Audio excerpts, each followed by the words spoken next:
Friends, today we're going to dive into the very important topic of how to buy a short-term rental property. One question that sometimes gets passed over in all the educational videos out there is how to actually buy a short-term rental. It's a great question that actually deserves a lot more attention. So by the end of this video, I will show you exactly how to buy a short-term rental, and I'll even tell you what I did to acquire 5 short-term rentals in 14 months. Is buying a short-term rental difficult? It can be, but like anything else, once you have a process in place, it goes from something that is much less frightening to something that is super exciting. The biggest hurdle is always getting that first one under your belt. And that's why I'll dive into this video by first going through the research required to actually buy a property. Next, I'll give you the data and numbers that you need to look at before owning a short-term rental. And finally, I'll give you the ins and outs of how to finance them, along with some hacks that can help you bypass some of the traditional financing. If you're ready, let's go.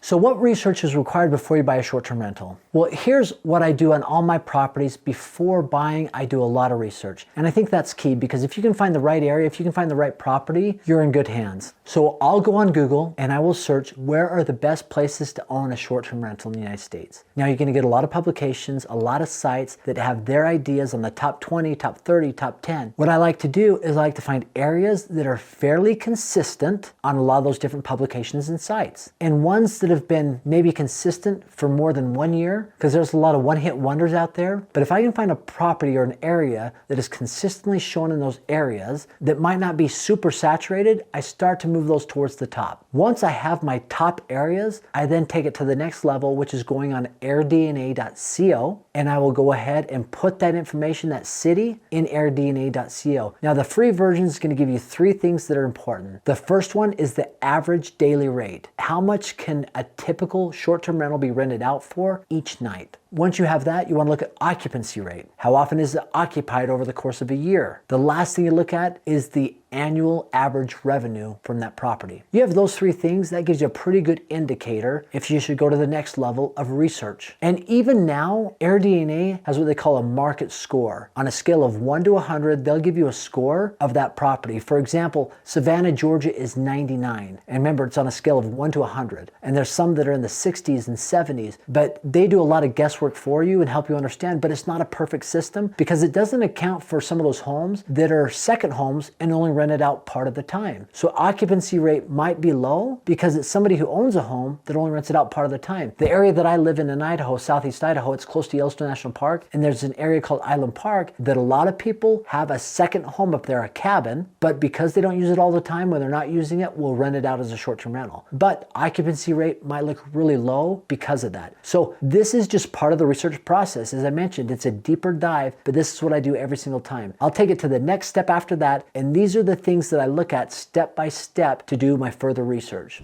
Number 1, regulations. Anytime you look at an area, you've got to go and specifically look at regulations associated with that. There's going to be state regulations, county regulations, city, municipality regulations, but doing a deeper dive on that will save you any undue concerns and challenges in the future. I also want to look, is it at close proximity to destinations or vacation areas? I want to do a little bit of economic or tourism research. Do they have the numbers to support it? You know, for example, I was actually just looking at Acadia National Park in Maine. I saw an article that just popped up and it's fairly recent, and it asked the question, are these towns able to support the annual visitors that's increasing to Acadia National Park? Now they're at close to 3.5 million visitors a year, and that is increasing. So there's an opportunity for short-term rentals, but obviously with that increase, the government's going to step in and definitely do some things with the regulation. So that's an area to do a deeper research into. But if it has the numbers to support the tourism, that's going to tell you that people are actually traveling there and vacationing there. I also look at seasonality. As I mentioned with Island Park, you have the summer season, which is amazing. I'd say 70% of our revenue is earned during the summertime, maybe 60%. But what people don't know about that area in Island Park, it is a snowmobiling haven. People go there to snowmobile everywhere. You can actually snowmobile into the park, Yellowstone National Park, but winter times are actually really good times. The worst times are those hail seasons of early spring and late fall. Those are a little bit more challenging, and we have very few visitors during that time.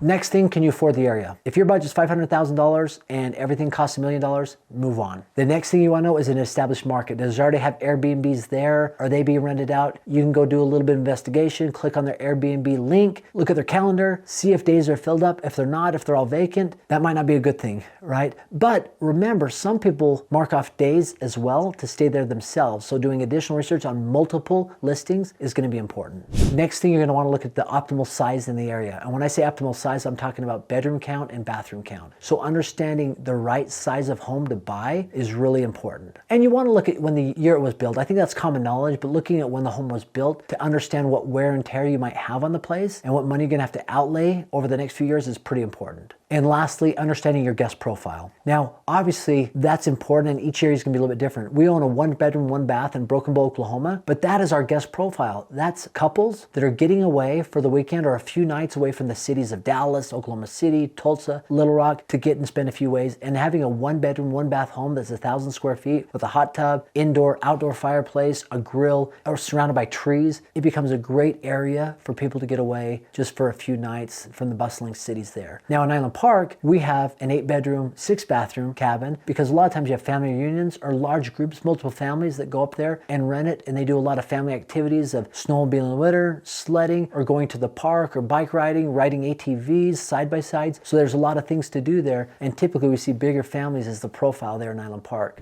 Now let's talk about the numbers. As a basic rule of thumb, as part of the research, this is what I use to determine if I need to do additional research on the home. So I look at the annual rents. If annual rents are at least 10% of the purchase price, that gives me the green light to look further because there's things that I could possibly do to increase that or get the home at a lower price. If annual rents are 15% of the purchase price, meaning you got a home for $500,000 and it's kicking off $75,000 in annual rents, that is a good deal. That is one I would really consider. And if annual rents are 20% of the purchase price, so if it's pulling in $100,000 a year and the purchase price is $500,000, that is a deal that I typically would not pass up if that fell into my lap. But with everything, do the additional research.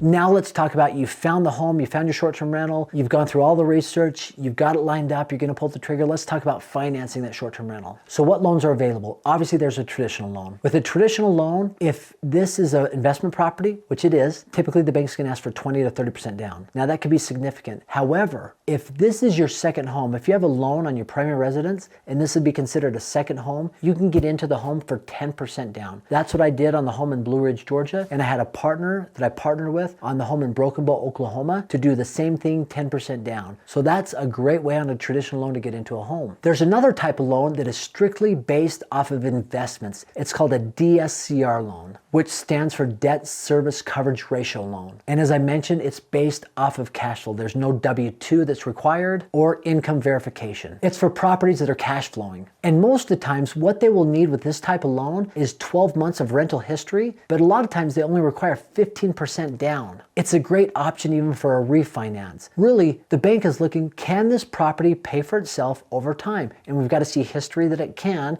and that ongoing that it will. So you might be one of those people that are coming to find a short-term rental, but you might not have any money or enough money to get into a short-term rental. Are you completely out of luck, or are there options for you? Well, there are options. And here are a few hacks if you fall into that category. Number one, find a partner. If you find a good deal in a good area that's also going to appreciate and will cash flow, I imagine you could find a partner that would be willing to go in that deal with you. Man, even if you found a deal, bring it to me. I'd be interested. But typically you can find a relative or a friend or a trusted confidant that if it is cash flowing in an appreciating area, they'd be foolish not to invest in that with you. And you doing the work, get to participate in that with them. And that's really important, especially if you know of an area that's a hidden gem that maybe most people don't know about. I had a good friend of mine tell me that he bought his first short-term rental in Lutsen, Minnesota. And at the time, it wasn't well known. It's now become pretty well known, but he has a couple of cash flowing properties up there that are just killing it because prices were not that expensive as second homes, but it started converting into a short-term rental market and obviously prices went up.